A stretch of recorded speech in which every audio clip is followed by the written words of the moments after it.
साथियों नमस्कार, कैसे हैं आप सब लोग। आज के क्लास में हम डिस्कस करेंगे एक इम्पॉर्टेंट चैप्टर कि मर्डर ट्रायल में कैसे दाव पेच को रखें कि हमें सक्सेस जो है वो कोर्ट से इजीली मिल जाए। साथियों छोटी सी बात समझो कि 99% मुकदमे जो है वो झूठे हैं, तो इसलिए मैं चिढ़ता हूँ प्रोसिक्यूशन से। कहते हैं ना कि मारने वाले से बचाने वाला बड़ा होता है। डिफेंस की पैरवी करने से ये तो एक्सपीरियंस मिलता है कि जो लोग गलत फंसे हुए हैं या इन व्यवस्थाओं का शिकार हैं उन्हें कैसे कानूनी मदद देकर उन्हें जो है बचाया जा सकता है। तो आज का अध्याय उस कड़ी में एक इम्पॉर्टेंट मील का पत्थर जो है साबित होगा, क्योंकि चाहे मर्डर केस हो, चाहे रेप केस हो या एक ऑर्डिनरी क्रिमिनल केस हो, प्रोसिक्यूशन की मंशा क्या है कि हमने झूठी फर्दें जो है रेडी कर दी और पुलिस के अधिकारियों ने उस पर मोहर लगा दी और बिल्कुल मसाला बढ़िया तैयार कर कोर्ट में जो है पेश कर दिया। अब मजिस्ट्रेट के सामने दो विकल्प हैं, या तो बरी करेगा या सज़ा करेगा। अगर आपका जिरह कमज़ोर है, आपने केस को पढ़ा ही नहीं, तो सज़ा जो है निश्चित तौर पे होनी है। तो मेरे भाई, जब भी केस को लड़ो तो प्रॉपर एक ब्रीफ तैयार करा करो, एक प्रॉपर रिसर्च किया करो, उस लॉ की लाइट में जिरह करा करो, तो उसका मज़ा अलग आएगा। अदरवाइज़ पंचायतें तो रोड पर भी होती हैं, वो कर लिया करो। अगर कोर्ट में जीतना है तो आपको समझ, बुद्धि, पैसा और जो कानूनी दावपेच है इन सब में माहिर होना होगा, अदरवाइज़ आप नहीं जीत सकते। कोई कितना भी कहे कि न्याय सबके लिए, मैं कहता हूँ बकवास कहता है। कोर्ट में सिर्फ डिस्पोजल है, न्याय नहीं है। कहने की बात है, आज मजिस्ट्रेट के सामने कोई केस है, उसको पता है ये मामला झूठा है, पर वो करे क्या, मजबूर है।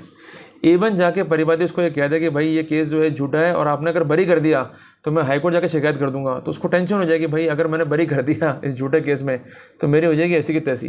तो कुल मिला के सब डरे हुए हैं, सबको डिस्पोजल करना है कि फाइल आगे जाए, हमारी जान छूटे। पर उन व्यवस्थाओं के बीच में अगर आपको लड़ना आता है और आपके वकील को समझदारी है, कानूनी पहलू से वो परिचित है, तो आपको बचा के ले जाएगा। अदरवाइज़ आपको झूठे कानूनी पुलिंदों से, झूठे प्रोसिक्यूशन से कोई नहीं बचा सकता।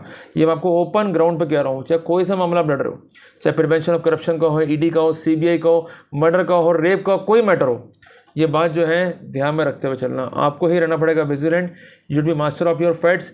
और जो गलतियां उनसे हुई हैं लीगली, उस पर आपको वर्कआउट करना है। अगर लीगली गलतियां या लीगल फ्लॉ निकाल ली है और उन गलतियों को रिकॉग्नाइज करा लिया तो डेफिनेट उसका फ़ायदा जो है आप निकाल के ले जाओगे। और ऐसा ही एक केस मेरे संज्ञान में आया कि जहाँ पर जबरन जो है मुलजिम बनाया गया किसी इनोसेंट को, और कहते हैं कि mere surmises, mere conjecture can not take place of proof. May be और मस्ट बी दो अलग अलग बातें हैं। प्रोसिक्यूशन को डिस्टेंस ट्रेवल करना है मे बी से लेकर मस्ट बी तक। अगर मस्ट बी नहीं है, बियॉन्ड डाउट ऑफेंस प्रूव नहीं हुआ है, then the accused could not be convicted as per the protocol of section 101 of the Indian evidence act. तो जागना आपको पड़ेगा, अगर नहीं जागोगे तो नुकसान भी उसका उठाना पड़ेगा। टॉपिक काफ़ी इंपॉर्टेंट है, एक एक बात काफ़ी इंपॉर्टेंट है, जो कुछ बता रहा हूँ उसको नोट डाउन करते हुए चलो। और अगर ऐसी समस्या से आप गुजर रहे हो तो जो भी लॉ पॉइंट है उसको ध्यान में रखते हुए आप जिरह करो, निश्चित तौर पर आपको जो है सफलता मिलने वाली है। तो साथियों टॉपिक काफ़ी इंपॉर्टेंट है, शुरू करता हूँ आज का प्रेजेंटेशन। साथियों जैसा कि स्क्रीन पे आप देख रहे हैं कि जजमेंट का जो है नाम लिखा हुआ है state of Maharashtra versus Akash. Judgement है 19 अप्रैल 2023 का।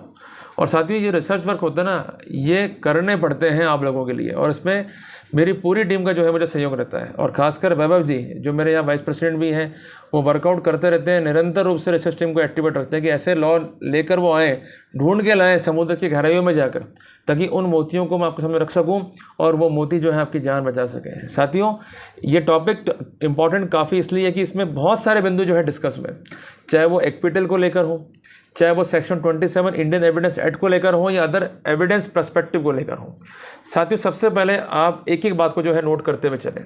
साथियों यहाँ पर प्रोसिक्यूशन ने एक अपील जो है या एक अर्जी जो है दाखिल करी ऑनरेबल हाईकोर्ट में सेक्शन 378 CRPC के तहत for seeking leave to file the appeal against the order of acquittal of the respondent accused. अब ये क्यों फाइल की गई कि जब भी आपको सेशंस कोर्ट जो है एक्विट करेगा तो उसकी अपील जब भी हाई कोर्ट में होगी तो उस सिनेरियो में लीव टू अपील लेनी पड़ेगी, जिसके लिए section 378 sub clause 1 sub clause B CRPC में प्रावधान जो है दिए गए। गॉट द पॉइंट ना। और अक्यूज का प्रोसिक्यूशन हुआ था सेक्शन 302, 201 और सेक्शन 34 IPC। और सबसे ज़्यादा नफरत मुझे प्रोसिक्यूशन से इस बात को लेकर होती है कि कुछ भी इनको नहीं मिला तो 201 IPC लगा दो कि साहब एविडेंस तो थी पर इसने गायब कर दी। तो तुम क्या झक मरा रहे थे, ढूंढते हैं एविडेंस को। यहाँ भी इस केस में ऐसा ही हुआ है, ढूंढी नहीं है एविडेंस, केवल ये थोप दिया कि मान ले तो दोषी है, कन्फेस कर तो दोषी है, मान ले कि तूने गड़बड़ियाँ करी है। अरे क्यों मान ले, every person has a right to get the fair trial, every person has a right to get the fair investigation. पर वो कानून के पैरामीटर्स के धज्जियाँ उड़ा देती है भारतीय पुलिस। जब थानेदार एक कांस्टेबल से कहता है कि तू इस मामले की जांच कर, और कांस्टेबल बुला के लगातार ब्लैकमेल करता है अक्यूज पर्सन को, ये बिल्कुल फैक्ट है। और फिर शुरू होती है पैसों की धांधली। जिसने पैसे दे दिए वो तो बच गया, जो नहीं दे पाया उसका बिल्कुल गेम बनाकर, उसका बिल्कुल मसाले वाली चार्जशीट बनाकर कोर्ट में जो है पेश कर देते हैं। और साथियों 90% मामलों में ऐसा देखा गया है कि ऐसा होता है कि बुलाकर जबरन परेशान करते हैं, दोष नहीं भी है, दोष बढ़ने की जो है कोशिश करते हैं और हम चुपचाप देखते रहते हैं। और हमारी इंडियन मेंटालिटी इतनी ख़राब है कि लड़ेंगे नहीं, अपने अधिकारों के लिए आवाज़ नहीं उठाएंगे, बस सेटिंग कर लो साहब, सेटिंग बैठ जाएगी साहब मेरी। अरे सेटिंग बैठाने से कुछ नहीं होता है, गलत नहीं हो, अपनी आवाज़ को उठाओ, लड़ो। और अगर तुमको वो तंग कर रहा है, तुम्हारे पास कानूनी हथियार भी हैं। अगर रिश्वत मांगता है, ट्रैप करो प्रिवेंशन ऑफ करप्शन एक्ट में। गलत जांच करता है, शिकायत डालो एसपी आईजी के पास में, रिलीफ बिल्कुल मिलता है। पर जब तक बोलोगे नहीं तब तक रिलीफ भी नहीं मिलेगा। एक बात दिमाग में सेट करके रखना। साथियों इस मामले की स्टोरी क्या है उसको अपन समझते हैं। एक विजय अशोक नाम का व्यक्ति है, he lodge the FIR with MIDC Waluj police station on 13/9/2015। उसका एलिगेशन क्या है कि पोला फेस्टिवल था 12/9/2015 को। ही विजिटेड विट्ठल मंदिर एट अबाउट 8 PM और उसे नोटिस करा कि जो उसका ब्रदर है जिसका नाम है Deepak, he was with his friends, और उसने फ्रेंड्स के नाम जो है स्पेसिफिक कर दिए, and they were snapping photographs, कि वो लोग फोटोग्राफ जो है ले रहे थे। He asked his brother to come home but his brother told him that he would come later on. और यूजुअली होता भी ऐसा कि कोई फेस्टिवल है, मंदिर में घूमने गए हैं, आपके ब्रदर है, उसके फ्रेंड्स हैं, वो एंजॉय कर रहे हैं, तो अपन कहते हैं चलो ठीक है यार, लड़का है, मज़ा करेगा, मज़ा करना तो तू आराम से आ जाइयो, पर टाइम से घर पहुंच जाइयो। बस ये हर पेरेंट्स या हर बड़े भाई की मंशा जो है इंडियन सिनेरियो में देखी जाती है। उसके बाद जो बड़ा भाई था वो घर चला गया एंड स्लेप्ट, सो गया। And after having dinner at about 9:30 PM, however he was sitting on road in front of his house at about 7 AM on 13/9/2015. One Bihari person informed him about dead body lying behind the consent garage. Therefore, informant went there and found his brother lying in pool of blood. ये सबसे important है एक दृश्य एक परिवार के लिए कि जब उसका घर का एक मेंबर, एक सदस्य जो कल रात तक तो हंस खेल रहा था, फोटो में खिंचवा रहा था, एक फेस्टिवल को एंजॉय कर रहा था, अल्टीमेटली उसकी जो है मृत्यु हो गई, और दुखद मृत्यु। डेड बॉडी जो है एक मिली है पूल में। पुलिस को जो है स्पॉट दिखाया गया और इन्फॉर्मेंट था, उसने एलिज किया कि he had lastly seen his brother Deepak with accused number 1 Akash, accused number 2 Sagar at about 8 PM on 12/9/2015। उसका कहना है कि उसके ब्रदर ने कहा था कि वो देर रात घर आएगा, पर वो नहीं आया, और अक्यूज भी जो है एब्सकॉन्ड हो गए। तो इसका कहना है कि ये जो लोग थे ये मर्डर में इन्वॉल्व कर, इनके विरुद्ध जो है कार्रवाई की जाए। अब जरा सोचो, बड़े हैरानी की बात है कि पुलिस ने उसकी बात पर रिलाई करते हुए कोई इंक्वायरी किए बगैर सीधी FIR काट दी सेक्शन 302 सेक्शन 34 IPC के अंदर। ऐसा ही होता है आप लोगों के साथ में भी कि सोचा ही नहीं, समझा ही नहीं, बस वो रिपोर्ट लिख के दी, उस पर बेसिस पे कार्रवाई कर दो। अब यहाँ पर IO बना, IO अपॉइंट तो होगा ही होगा as per protocol of section 157 of CRPC। और उसके बाद उसने सबसे पहले बनाया इंक्वेस्ट पंचनामा और डेड बॉडी को सेंड कर दिया पोस्टमार्टम के लिए। ये बेसिक स्टेप है, पहले बनेगा पंचनामा, फिर जाएगी बॉडी पोस्टमार्टम के लिए। ही देन प्रिपेयर द स्पॉट पंचनामा, जिस जगह लाश मिली उसका नक्शा मौका बनेगा, और फिर इन्वेस्टिगेटिंग अथॉरिटी ने कलेक्ट किए ब्लड सैंपल्स को और सिंपल सॉइल सैंपल्स को जिस जगह पर उसकी लाश मिली थी, और इसके अलावा stone containing the blood stain ये भी जो है कलेक्ट किए गए। इसके अलावा रेगजिन्स के पीसेस भी जो है कलेक्ट किए गए with blood stain under the seizure cum spot panchnama. ये एक बेसिक प्रोटोकॉल है, इसमें घबराने का नहीं होता, ये तो बेसिक काम IO करेगा ही करेगा। उसके बाद जो क्लोथ्स हैं और जो ब्लू कलर मोबाइल फ़ोन था इंटेक्स कंपनी का विदाउट सिम बिलोंगिंग टू डिकीज, इसको भी जो है सीज़ किया गया। क्योंकि जो बेसिक फंक्शन है इन्वेस्टिगेटिंग अथॉरिटी का वो यही है कि एज सुन एज पॉसिबल जो एविडेंसेस हैं उसको कलेक्ट किया जाए, वो एविडेंस कंटेमिनेट नहीं होनी चाहिए, और डिले बिल्कुल नहीं होना चाहिए, ना तो साइड पंचनामा के अंदर और ना ही सीजर के अंदर, क्योंकि जब जब डिले होगी तब तब डाउट भी क्रिएट होगा ही होगा। तो आपको अपनी फाइल में ये देखना है कि उसने सीजर कब कब किया, कितने टाइम में किया, और जो इस केस की मटेरियल एविडेंस थी वो कितने टाइम में कलेक्ट कर पाया। अगर देरी है तो उस पर एक क्वेश्चन मार्क खड़ा कर दो, उसका डेफिनेट फ़ायदा आपको मिल जाएगा। क्योंकि अगर देरी से इन्वेस्टिगेशन है, देरी से एविडेंस कलेक्ट है, तो आफ्टर थॉट वर्जन और तो फैब्रिकेशन ऑफ एविडेंस को हम रूल आउट नहीं कर सकते। तो कुल मिला के आपको इस पॉइंट पर रहना पड़ेगा अलर्ट। साथियों उसके बाद विटनेस के स्टेटमेंट रिकॉर्ड हुआ, ये भी एक बेसिक प्रोटोकॉल है सेक्शन 160 और सेक्शन 161 CRPC के अकॉर्डिंग। उसके बाद सबसे बढ़िया काम जो मुझे अच्छा लगता है, जो IO हमेशा करता है, अरेस्ट। तो भाई जो बेसिक रूल है वो बेल का है, अरेस्ट का नहीं। और कोर्ट ने बार बार बोला है कि अरेस्ट मत किया करो, फिर भी ये मानते नहीं है। मतलब बिना सोचे समझे अरेस्ट करने में ये उतारू रहते हैं। मतलब अरेस्ट तो करना ही करना है, कुछ भी हो चाहे नहीं हो अरेस्ट कर लो, ठीक है साहब। उसके बाद अरेस्ट मेमो जो है तैयार हो गए। उसके बाद आईओ ने इनको इंटेरोगेट किया। ये है सबसे बढ़िया खेल। जैसे आप पुलिस कस्टडी में वैसे आप सेफ हो, ये आप मांग के चलना, क्योंकि any confession, any statement before police in police custody is totally illegal, irrelevant as per section 24 of the Indian evidence act. तो यहाँ पर इंटरोगेट कर लिया, इनको तो खुशी मिल गई कि देखो बच्चों ने कबूल कर लिया, इन्होंने तो मारपीट करी होगी, इन्होंने तो मार दिया होगा। तो इस बेसिस पर भी ये जोड़ते हैं कि सब कड़ी से कड़ी जोड़ लिया हमने। क्या जोड़ लिया? कड़ी से कड़ी। वो जुड़ नहीं रही है, उल्टा आप ऐसी एविडेंस को कलेक्ट कर रहे हो, इसका कोई लीगल बेसिस ही नहीं है। उसके बाद कपड़े जो है सीज कर लिए जो कि उन्होंने पहन रखे थे during the course of incident, और उससे भी जो है ब्लड सैंपल कलेक्ट कर लिए, उसको जांच के लिए भेज दिया। और इन्वेस्टिगेटिंग अथॉरिटी ने पोस्टमार्टम रिपोर्ट कलेक्ट करी, और उसके बाद जो एक्सपर्ट रिपोर्ट थी उसको जो है कलेक्ट कर लिया, और कंक्लूजन के बाद जो है चार्जशीट पेश कर दी। अब मजिस्ट्रेट ने भी क्या करा कि सबसे पहले सुनिश्चित करा 207 सीआरपीसी को। ये कहता है कि जो भी एविडेंसेस रिकॉर्ड पे आ रही हैं जिसके आधार पर केस चलेगा एज पर सेक्शन 173 सब क्लोज 2 सीआरपीसी, जिसको हम कहते हैं पुलिस चार्जशीट, उसके समस्त डॉक्यूमेंट की पढ़े जाने योग्य कॉपी अक्यूज को देनी होगी फ्री ऑफ कॉस्ट। नोट कर लो, फ्री ऑफ कॉस्ट मिलेगी। और इसके साथ साथ कोई इलेक्ट्रॉनिक एविडेंस है तो उसको भी लेने का आपका राइट है, क्योंकि इलेक्ट्रॉनिक एविडेंस को भी डॉक्यूमेंट की परिभाषा में शामिल कर दिया गया है। साथियों उसके बाद इस फाइल को जो है कमिट किया गया सेक्शन 209 सीआरपीसी के अंदर। ये आपको मैं इसलिए बता रहा हूँ कि जब भी मजिस्ट्रेट के पास मर्डर केस की फाइल जाएगी तो मजिस्ट्रेट सिर्फ प्रसंज्ञान लेगा, और ट्रायल के लिए फाइल जो है कमिट कर देगा कोर्ट ऑफ सेशंस को। सेशंस कोर्ट ट्रायल को तो खुद करेगा, या एडिशनल सेशन जज को जो है ट्रायल के लिए फाइल जो है ट्रांसफर कर देगा। ये बेसिक प्रोटोकॉल से, इसमें अपने को टेंशन नहीं लेनी है। In order to bring accused home, prosecution ने गवाहों के बयान करा दिए, डॉक्यूमेंट जो है एग्जिबिट करा दिए, ठीक है जी। और सबसे इंपॉर्टेंट बात ये थी कि ये जो केस है ये बेस्ड है सर्कमस्टेंशियल एविडेंस में। इस केस का कोई आई एविडेंस ही नहीं है जो ये साबित कर सके कि दीपक का होमोसाइडल किया गया है। होमोसाइडल मीन्स उसकी हत्या की गई है। जो गवाह है PW2 दीपाली है बनकर, इसने डिपोज किया है कि there was a Pola festival on 12/9/2015, और अक्यूज जो है आकाश और अक्यूज जो है सागर, जो कि फ्रेंड है डिकीज के, इन्होंने विजिट किया उसका घर करीबन 2:30 बजे के आसपास। But prior to that her brother in law, it means Dickies, has received a phone call. Thereafter her brother-in-law or Dickies asked her to boil the water for his bath, और वो चला गया। But after 5 minutes her brother-in-law means Dickies returned. However he left the house once again. फिर वापस से आ गया और उस वापस से जो है घर को छोड़ दिया। और जो अक्यूज थे आकाश और सागर, once again they came to her house with her brother-in-law और Dickies means Deepak at around 3 PM. They went again out of the house, फिर घर से निकल गए। Dickies has returned at about 11 PM for dinner. Dickies जो है 11 बजे फिर आया डिनर के लिए। However, Dickies was taking dinner. Both accused again came to her house, and thereafter both the accused took her brother-in-law with them. Deepak did not return for the whole night. On the next day, she came to know about the mother of her brother-in-law. Thus, the prosecution has examined her on the point of last seen together. ये आपको समझ के चलना है, क्योंकि जो circumstantial evidence के cases हैं और खासकर मर्डर केस, उसमें लास्ट सीन थ्योरी जो है सबसे इंपॉर्टेंट रोल जो है प्ले करती है।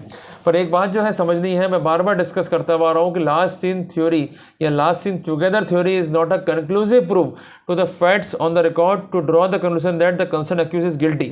क्योंकि ऐसा फैक्ट प्रोसिक्यूशन को लेकर आना पड़ेगा कि अंतिम बार इनके साथ जरूर देखा गया, पर उसके बाद कंसर्न डिकीज किसी से भी नहीं मिला। अगर ये पॉसिबिलिटी रूल आउट नहीं कर पाता है प्रोसिक्यूशन, तो डेफिनेटली उसका फायदा जो है कंसर्न अक्यूज को मिल जाएगा। तो आपके लिए मैं एक बात लिख रहा हूँ, प्रॉक्सिमिटी, कि जब डेथ हुई है और जब लास्ट सीन है उसमें प्रॉक्सिमिटी कितनी है, और ये आप किससे मालूम करोगे? रायगर मोटरिस्ट से। ये एक बेसिक फंडामेंटल है पोस्टमार्टम रिपोर्ट्स का, इस पर विशेष ध्यान दिया करो। और मोदी की टॉक्सिकोलॉजी अपने को जरूर पढ़नी है इस तरह के फंडामेंटल को रूल आउट करने के लिए।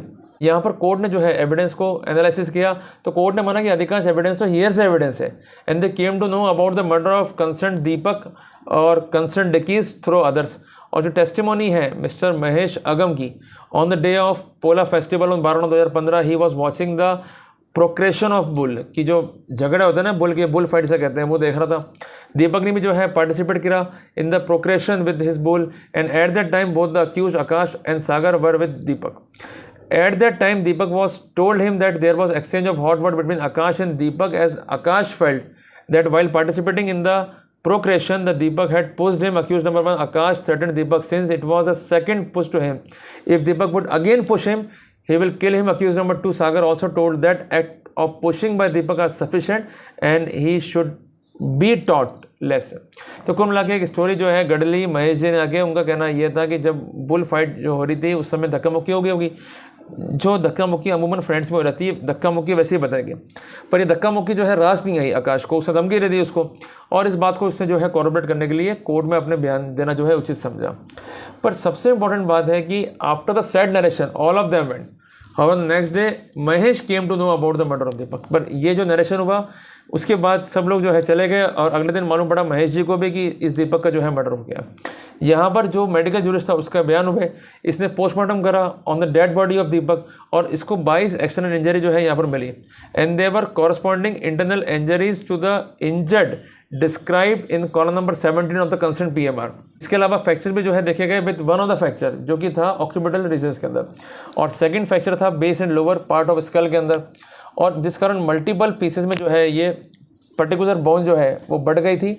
और इसके अलावा कुछ इंजरीज जो है ब्रेन के पार्ट में जो है पाई गई, और एक्सपर्ट का ओपिनियन यह था कि all the injury are 12 hour prior to the commencement of the postmortem. Medical officer ने ओपिनियन दिया कि पॉसिबिलिटी जो है इंजरी की जो डिस्क्राइब की गई है PMR में ड्यू टू असॉल्ट है बाय हैवी स्टोन। जब इस पर क्रॉस हुआ तो उसने कहा कि जो इंजरी डिस्क्राइब की है PMR में is unlikely be cause because of road accident, therefore it could be concluded that death of Deepak was homicidal in nature. ये सबसे इंपॉर्टेंट है कि जो मेडिकल जूरिस्ट के बयान थे और उसने कहा जो फ्रैक्चर हुए हैं और फ्रैक्चर गंभीर प्रकृति के हैं और फ्रैक्चर जो है ये हैवी स्टोन्स है, तो कंक्लूड किया गया कि जो डेथ है ये होमिसाइडल नेचर है। But as per the spot panchnama जो एग्जिबिट P30 था, the prosecution proved about seizure of one of the stone weighing 1.5 kg and another stone weighing 5 to 6 kg from the spot of incident. कि जो पंचनामा बना उसमें stones जो है seize हुए और एक स्टोन था करीबन 1.5 किलो का और एक था 5 से 6 किलो का, और spot of incident and the blood stain were found on the piece of rexine. और इसके अलावा जो स्पॉट्स से ब्लड के ये पाए गए कंसर्न इंसिडेंट के स्पॉट पर भी। और यहाँ पर कोर्ट का लिखना था कि इनको भी जो है एग्जामिनेशन किया गया, बट कोई भी फैक्ट ऐसा रिकॉर्ड पे नहीं ला पाए कि जिससे इसकी टेस्टिमनी को जो है हम डिस्कार्ड कर सकें। इसके अलावा जो दीपाली है इसने डिपोज किया था कि डिकीज left her house along with both of the respondent after meal, और spot of incident is not an isolate place. Deepak जो है allegedly went to bar with both the accused from his house till the spot of the incident. Some villager might have noticed them together. However, evidence of prosecution witnesses lacking to prove last seen theory of decades with both of the accused. Therefore, PW5 Mahesh Agam deposed that Deepak had told him about the threat given by accused. It cannot be considered as there was no proximity. The said disclosure by Deepak to PW5 does not come within the preview of oral dying declaration. Under Section 32 of the Indian Evidence Act, as Deepak was not under fear of death or circumstances causing death, testimony of PW2 Deepali also cannot be considered on the point of last seen together due to time gap between last seen together and time of murder. अब यहाँ पर मैं एक चीज़ जो है आप सबको interrupt करूँगा। अभी तक जो मैंने स्टोरी बताई और अभी तक आपने जो बातें समझी और प्रोसिक्यूशन का केस आपने देखा, इसको देखकर एक आम आदमी ये कंक्लूजन ड्राइव करेगा कि भाई ये आदमी जो है दोषी है और इन निर्दयों को तो सजा मौत देनी चाहिए और इनको तो छोड़ना ही नहीं चाहिए, इनको लंबे टाइम तक जो है जेल में रखना चाहिए। पर सबसे इंपॉर्टेंट बात है कि जो कानून के पैरामीटर हैं और जो भावना है उनमें दिन रात का अंतर है। भावनाएं बहुत कुछ कहती है, भावना ये भी कहती है कि मर्डर हो गया तो मोमबत्ती जलाओ और इंसाफ की मांग करो, मीडिया ट्रायल करो, पर कानून कहता है कि नहीं।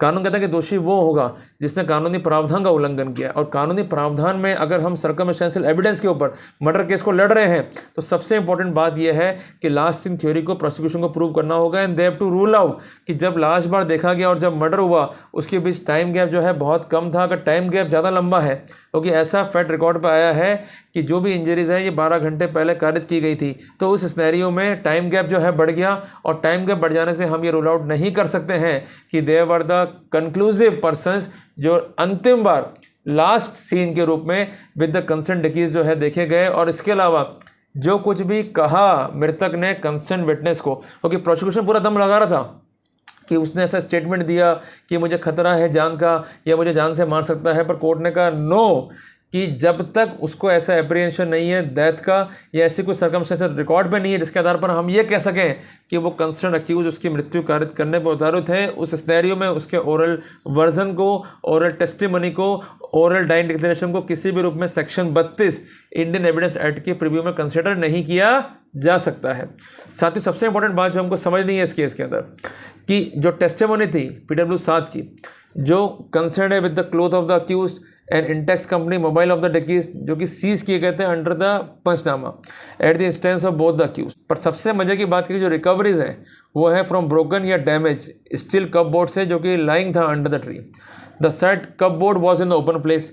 तो जिस कारण ये हाईली इम्प्रोबेबल है कि ऐसा प्लेस वो चूज़ करेंगे उसको मारने के बाद कि जहाँ पर वो अपने कपड़े रखेंगे या ऐसी कुछ चीज़ रखेंगे जो उनके विरुद्ध एविडेंस को जो है कॉन्स्टिट्यूट करे। सबसे इंपॉर्टेंट बात क्या है कि इस बिंदु पर जब इन्वेस्टिगेटिंग अथॉरिटी के बयान हुए तो उसने डिपोज किया कि सीजर ऑफ क्लोथ जो थे बोथ द अक्यूज के, जिसमें रेड कलर स्टेन थे जो कि सीजर मेमो में जो है मेंशन है, जिस कारण उसने रेफर किया इन क्लोथ को for the chemical examination. But prosecution fail to produce chemical analysis report to prove that कि जो ब्लड स्टेन इनके पास से मिले, इनके कपड़ों से मिले, ये वही थे जो डिकीज के ब्लड ग्रुप से मैच खाते हों। तो ब्लड ग्रुपिंग कराने से रह गए और जो केमिकल एक्सपर्ट की रिपोर्ट थी उसको ये प्रोड्यूस करने से रह गए। एक महत्वपूर्ण दस्तावेज केस का जो है प्रोसिक्यूशन ने विदहेल्ड कर लिया। जब कोई डॉक्यूमेंट विदहेल्ड करोगे तो उसका खामियाजा भी आपको भुगतना पड़ेगा। Since the case is based on circumstantial evidence, तो इनकी ड्यूटी क्या है? जोड़ना कड़ी से कड़ी, ऐसी चेन को जोड़ना जिससे केवल और केवल हम गिल्ट का हाइपोथेसिस ड्रॉ करेंगे। अगर वो हाइपोथेसिस ड्रॉ नहीं होगा तो डेफिनेटली इसका फायदा जो है कंसर्न अक्यूज को मिलेगा। कोर्ट ने लिखा कि recovery of cloth even if deemed to be genuine as per section 27 of the Indian evidence act, पर तब भी ये कॉरोबरेटिव एविडेंस नहीं है। इनको ये प्रूव करना पड़ेगा कि रियल में ये इंसिडेंट हुआ है और उस इंसिडेंट में ये लोग इन्वॉल्व हैं। केवल कन्फेशनल स्टेटमेंट से या कुछ रिकवरी से या बिना कनेक्टिंग एविडेंस रिकॉर्ड पे लाए ये नहीं कह सकते कि the concerned persons are liable to commit the murder of the concerned डिकीज। सो कोर्ट ने क्या ऑब्जर्व किया? सबसे इंपॉर्टेंट बात, it would be worthwhile to mention here that, worthwhile word use करा है कि investigating officer has seized mobile of डिकीज as per section 27 of the Indian evidence act upon the discovery by the accused. However, prosecution failed to collect the CDR of said mobile. There was no SIM card in the mobile recovered. Mere suspicion is not sufficient to connect the accused with the crime. और साथियों ऐसे मुकदमे होते रहते हैं और ऐसे मुकदमे मैंने कहीं देखे हैं अजमेर के अंदर भी कि जहाँ पर पुलिस का कहना है कि एक बंदे ने जो है एक बैंक से जो है पैसा निकाल लिया by using a mobile phone. अब सबसे मजे की बात यह कि जो फ़ोन रिकवर करा पुलिस ने उस तक में भी सिम नहीं थी, तो उसका फ़ायदा जो है डेफिनेटली अक्यूज को मिल गया। तो वैसे इस केस में हुआ है कि जो एलिस मोबाइल फ़ोन कहते हैं उसका कम से कम सीडिया तो निकालो, कम से कम उसका सिम कार्ड तो सीज करते। जब बेसिक डॉक्यूमेंट ही सीज नहीं है, in that scenario it could not be said that on mere suspicion we could book a accused under a serious crime. तो साथियों फैक्ट और सर्कमस्टेंस को देखते हुए कोर्ट ने स्पष्ट किया कि जो भी एलिगेशंस थे they are not sufficient to prove the accusation against both of the accused. Judgment trial court का है, बिल्कुल ठीक है। There is no chance, there is no scope, there is no room even for the intervention. Judgment is not perverse, judgment is not bad in law, hence it is not a case to grant the special leave to file the appeal against the order of acquittal। और ultimately उसको जो है खारिज कर दिया गया।